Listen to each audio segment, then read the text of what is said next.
আলহামদুলিল্লাহ, আলহামদুলিল্লাহ ওয়াহদা ওয়াসসালাতু ওয়াসসালামু আলা মান লা নাবিয়্যা বা'দ আম্মা বা'দ ফাআউযু বিল্লাহি মিনাশ শাইতানির রাজিম বিসমিল্লাহির রাহমানির রহিম। সকল প্রশংসা আমার আল্লাহ তাআলার। আজকে আপনাকে আমাকে আমাদের এই সুন্দর একটি ক্লাসে বসার তৌফিক দিয়েছেন, বলেন আলহামদুলিল্লাহ।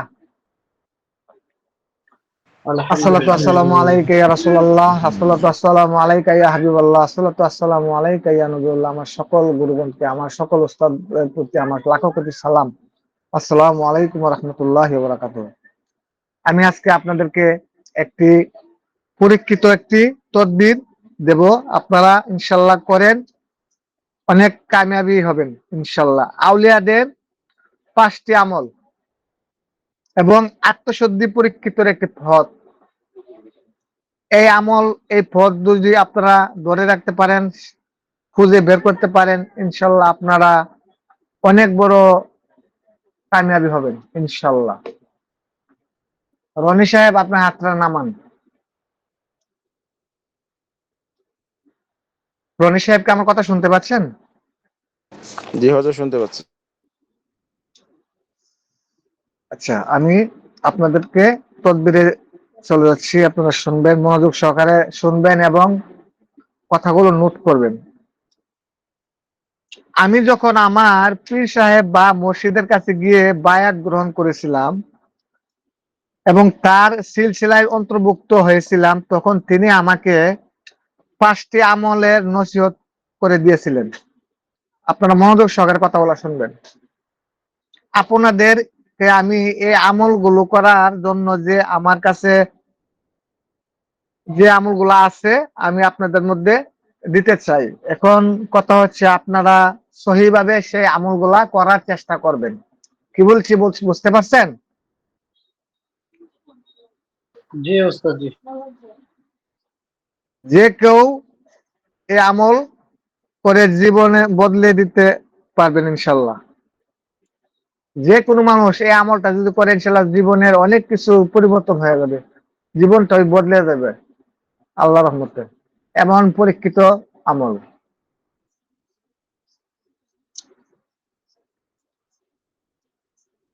পীর একটি ফার্সি শব্দ, যার অর্থ হলো মুরব্বী বা বুজুর্গ মানুষ। এখন আপনি কোন পীরকে ধরবেন যার চেহারা দেখলে আল্লাহর কথা স্মরণ হয়, এমন একজন মুর্শিদ বা পীর ধরবেন, যিনি কুরআন ও হাদিস সম্মত কথা বলেন এবং কুরআন সুন্নাহ অনুযায়ী জীবনযাপন করেন। আপনি তার কাছে গিয়ে যা বায়াত গ্রহণ করতে হবে। যদি আপনি আল্লাহর রাস্তা, আল্লাহর নূর পাইতে চান, এমন একজন পীর মুর্শিদের দরকার আছে কিনা, বলেন আপনারা? জি ওস্তাদ। জি ওস্তাদ জি, অবশ্যই একজন পীর এটা এটা মুর্শিদের দরকার। যার যার ব্যক্তিগত ব্যাপার, এটা হলো যার যার ব্যক্তিগত ব্যাপার। আমি বলি না আপনারা ধরেন, এটা আপনাদের মনের ইচ্ছা হলে ধরবেন, নাহলে বাদ। আচ্ছা, জি ওস্তাদ। বর্তমানে অনেক মারফতের নামে নানান বিভ্রান্তিক কথা বলে। একজনের সাথে আমার কথা হলো, আমি বললাম যে দাদু ভাই নামাজ পড়েন না? সে বললেও আমি মনে মনে নামাজ পড়ি। আচ্ছা, মনে মনে কি নামাজ পড়ে? তার কাছে আমি কথাটা জিজ্ঞাসা করছিলাম, বুঝছেন? সে বলে আমি মনে মনে নামাজ পড়ি। তোমাদের মতো আমাদের কোনো ওয়াক্ত নেই, আমরা দায়েম অথবা সর্বাবস্থায় নামাজ পড়ি। তারপর আমি ওনার কাছে জিজ্ঞাসা করলাম যে এটা আবার কোন নামাজ? মনে মনে নামাজ আবার দায়েম সর্বাবস্থায়, এটা বুঝলাম না। পরে আমি তাকে প্রশ্ন করলাম, আচ্ছা আপনি কি বিয়ে করছেন? আমার কি সন্তান আছে? সে বলল হ্যাঁ আছে। আমি বললাম যে আপনার কি কোনো সন্তান আছে? হ্যাঁ আছে। আমি তখন তাকে বললাম, আপনি যদি আধ্যাত্মিকতার এত উচ্চ পর্যায়ে চলে যান যে সর্বস্থায় আল্লাহকে স্মরণ করেন, তবে তা আপনার সংসার ছেড়ে জঙ্গলে বা নির্জনে গিয়ে আল্লাহর ধ্যানে থাকার কথা ছিল। আপনি সবকিছু ফেলে দিয়ে আপনি জঙ্গলে এসে ধ্যান করেন, কারণটা কি? সে আমাকে অনেক কিছু বুঝাইতে চেষ্টা করলো। তারপর আমি আমার মতো আমি বুঝে চলে আসলাম। ওনার কথাগুলো আমার কিছুটা ভালো লাগছে, কিছুটা ভালো লাগে নাই। যখন বলছে আমি মনে মনে নামাজ পড়ি, এর মধ্যে আরো কিছু কথা আছে, সে কথাগুলো আমার পছন্দ হইলো না। কারণ আল্লাহর ভালোবাসা, আল্লাহর পথে চলতে গেলে আমার নামাজ পড়তে হবে, আল্লাহর আইন কানুন সবকিছু মানতে হবে, আমার কোরআন শরীফ আছে, আমি কোরআন শরীফ পড়তে হবে।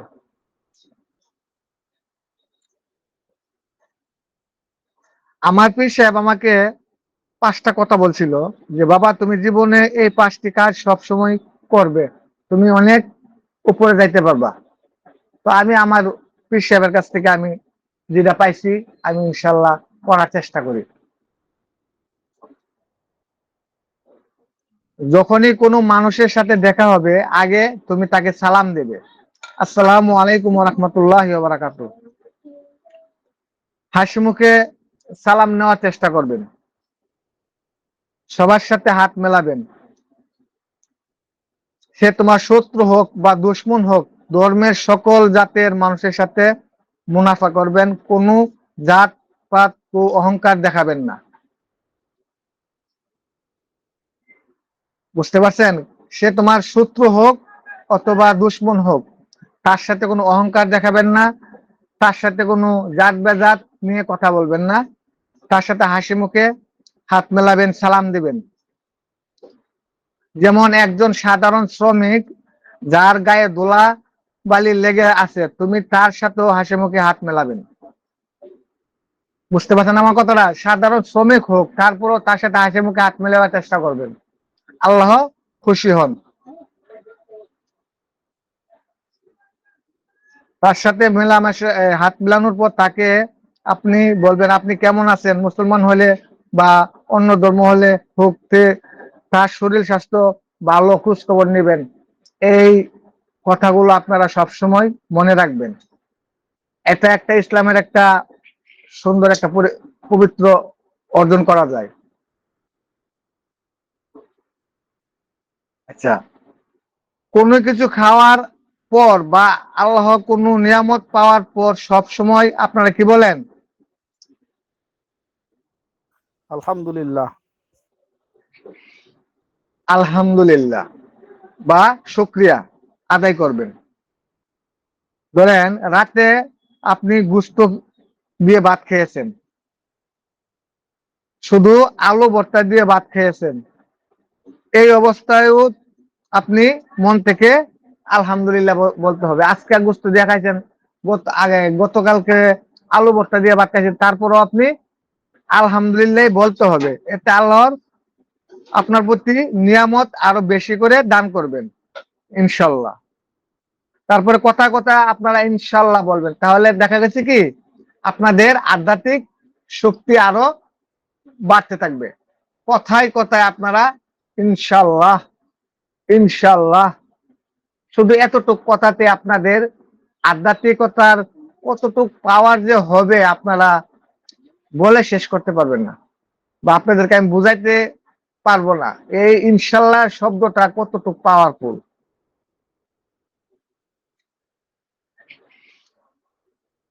আমার পীর সাহেব আমাকে বলছিলেন বাবা তুমি যদি মাত্র 7 দিন এই 5টি আমল করতে পারো আর তোমার ভিতরে যদি কোনো পরিবর্তন না আসে তবে তুমি মাটিতে জন লুটিয়ে পড়ে আল্লাহর কাছে চাইবা।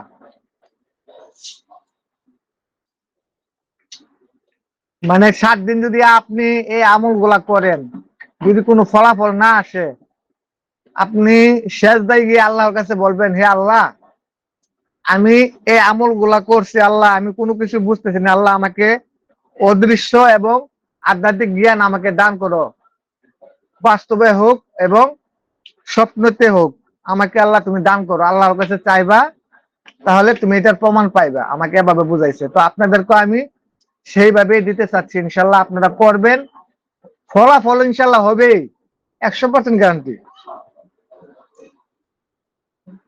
আমলটা কিভাবে করবেন, কখন করবেন আমি আপনাদেরকে বলে দিচ্ছি।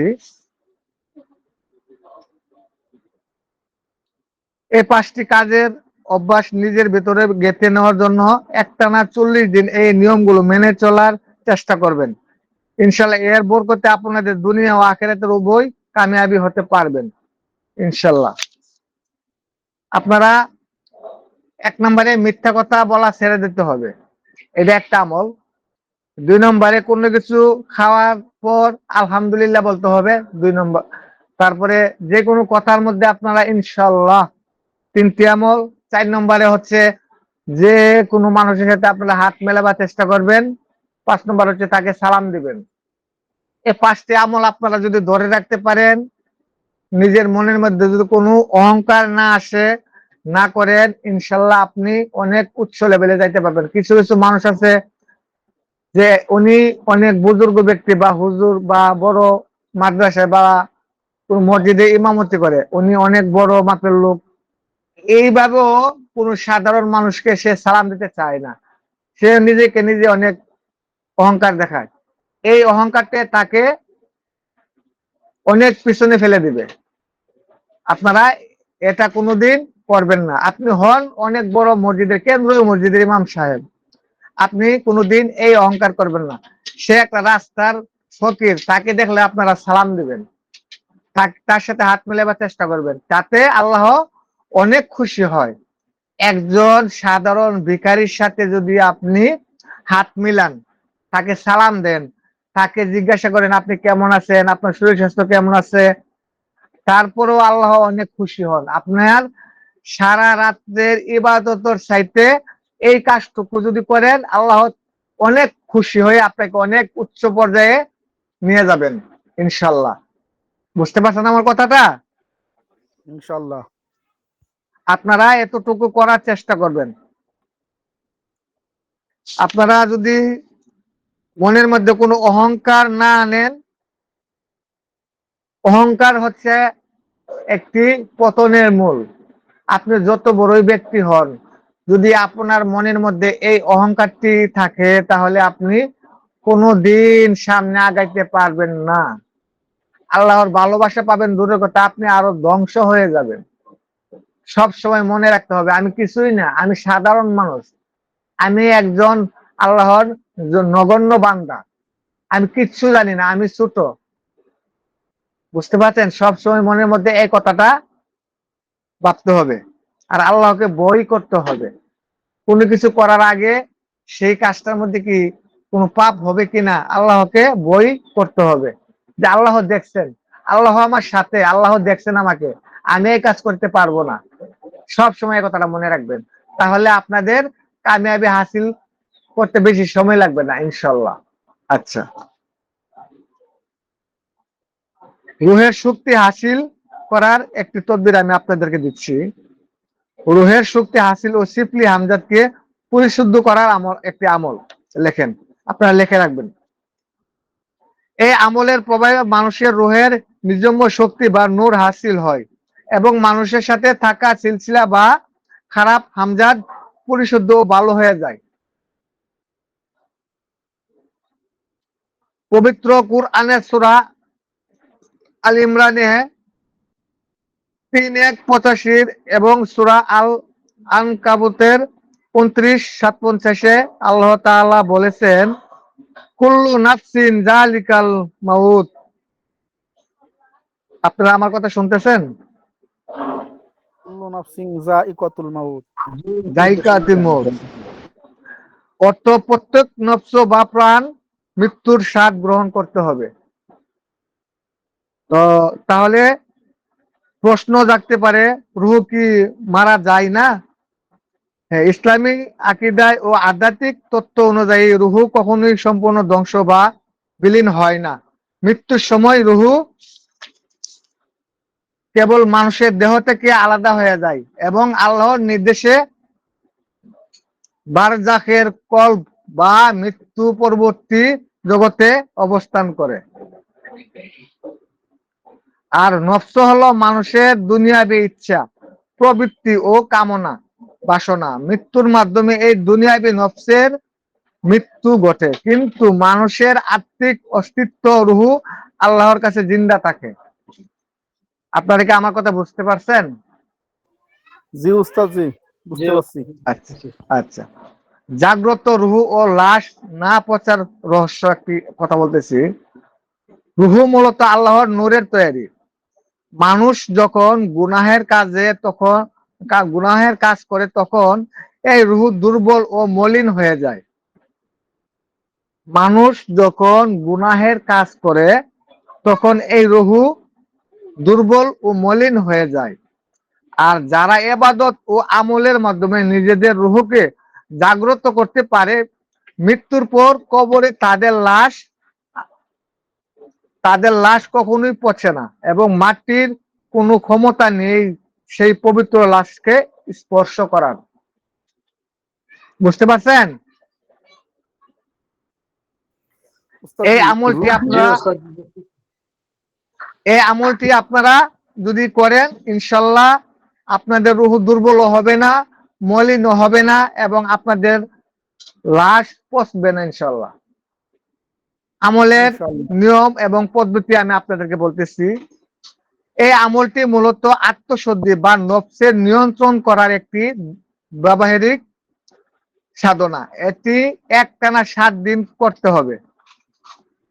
ছেলে পুরুষ হলে প্রতিদিন ঘর থেকে রাস্তায় বের হওয়ার পর যার সাথে দেখা হবে তাকে আগে সালাম দিতে হবে।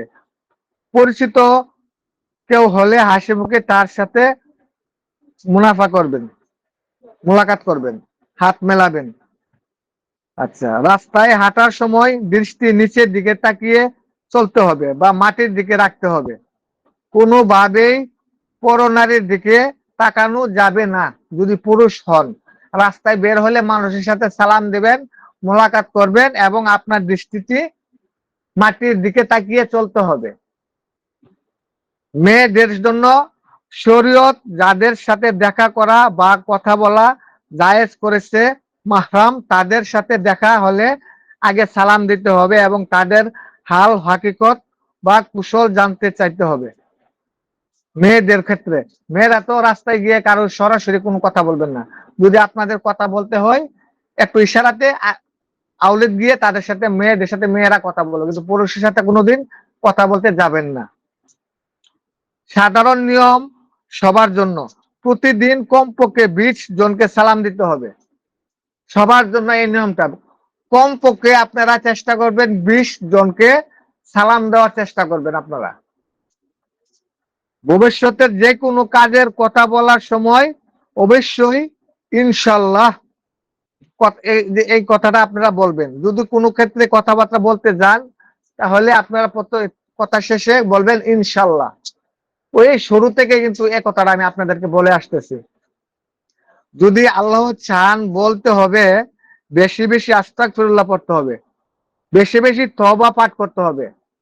তাহলে আল্লাহ আপনার খারাপ দিকগুলো যদি আল্লাহ মাফ করেন। বেশি বেশি নফল নামাজ আদায় করতে হবে, দীর্ঘ সময় ধরে কাটাইতে হবে নফল নামাজের মধ্যে। আল্লাহর কাছে চাইতে হবে, আল্লাহর কাছে কান্নাকাটি করতে হবে, চোখের পানি ফেলতে হবে। তাহলে আল্লাহ যদি চায়, আপনাদের গুনাহ, পিছনের গুনাহগুলো মাফ করে সামনে কি করবে, সামনে সওয়াব নেক দিতে পারে ইনশাল্লাহ। আপনার ভালো পথ সুদর্শন হয়ে যাবে ইনশাল্লাহ। পিছনের গুনাহগুলো আল্লাহ মুছে দিবেন এবং আল্লাহ বলবে, আমার বান্দা পিছনের গুনার কথা মনে করে আমার কাছে এত কান্না করছে, আমি সব গুনাহ মুছে দিলাম। আপনারা এই আমলটুকু এইভাবে ইনশাল্লাহ করবেন। আমি আর আপনাদের কাছে আজকের মতো আর কিছু বলতে চাই না। এখন আপনাদের যদি কোনো প্রশ্ন থাকে ইনশাল্লাহ করতে পারেন। আসসালামু আলাইকুম। ওস্তাদ জি, আমার একটা মিস্টেক হয়েছে। মিস্টেক হলো যে জি মিথ্যা বলেন। বলা ছেড়ে দিতে হবে। যে কোনো খাওয়ার হ্যাঁ পরে আলহামদুলিল্লাহ বলতে হবে, সব কথার শেষে হ্যাঁ ইনশাল্লাহ বলতে হবে, সালাম বিনিময় করতে হবে। আরেকটা জি বিষয় জানি কোনটা, আরেকটা বিষয় মানে চারটে হয়েছে আর কি। আরেকটা তথ্য ভুলে গেছি। মিথ্যা বলা ছেড়ে চারটে হয়েছে। দিতে হবে, আলহামদুলিল্লাহ মিথ্যা বলা ইনশাল্লাহ বলতে ইনশাল্লাহ, হবে, আলহামদুলিল্লাহ, শুকরিয়া, সালাম। শুক্রিয়া শুক্রিয়া। হ্যাঁ ঠিক আছে, ওকে। জি শুকরিয়া। হ্যাঁ হ্যাঁ হ্যাঁ, শুকরিয়া বা আলহামদুলিল্লাহ, এটা দুটো একটাই। শুকরিয়া। তো আমি আপনাদের এখানে যা কথাগুলা বলছি, এখানে কি কোনো খারাপ কথা বলছি? জি না ওস্তাদ জি, তারপরেও অত্যন্ত মানুষ আমার গুরুত্বপূর্ণ। পিছনে বিভিন্ন চেষ্টা করতেছে আমাদের এই গ্রুপটাকে নষ্ট করে দেওয়ার জন্য। জানেন, বিভিন্ন মানুষ আমার পিছনে শত্রু লেগে আছে, কিছু করতে পারবে না। আল্লাহ এবং আল্লাহ রাসূল যদি ইনশাল্লাহ আমাকে ভালোবেসে থাকেন, ইনশাল্লাহ আশা করি শত্রু কোনোদিন আমাকে শত্রুমি করে কিছু করতে পারবে না। আমি আল্লাহ রাস্তা চলতে চাই, আমি তো কোনো খারাপ কাজ করতে চাই না। আর আপনাদের দোয়া যদি আমার সাথে থাকে, আমি আপনাদেরকে যদি ভালোবেসে থাকি, অবশ্যই আপনারা আমাকে দোয়া করেন, আমার জন্য দোয়া করেন। তো শত্রু আমাকে কি করতে পারবে বলেন? এটাই ভাবি, মানুষ ভালো কাজ করতে গেলে পিছনে মানুষ যে এত পিছনে লেগে যায়, এটা বুঝি না। বুঝতে পারছেন?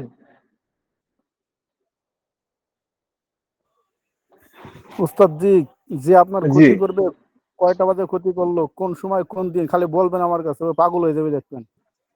আলহামদুলিল্লাহ।